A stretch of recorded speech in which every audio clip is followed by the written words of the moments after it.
Hi, I'm Carlino, and I've got a quick tip if you happen to be removing or replacing the Serpentine belt on a 2014 or similar Dodge Charger.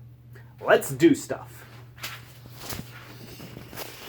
So, this is my 2014 Dodge Charger, and once again, the front end is completely off, but that's great for getting a view of this nice little feature that they put into the tensioner pulley.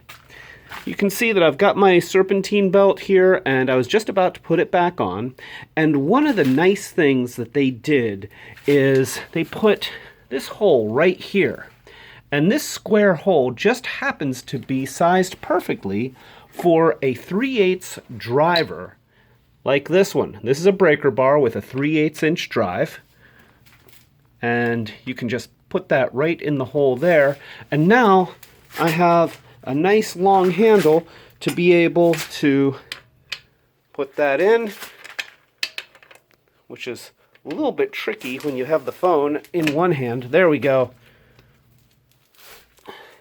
And now I can just move that back and put the Serpentine belt on, which does take two hands to do. So I'm not going to show you me actually putting the belt on, but now you know it's there.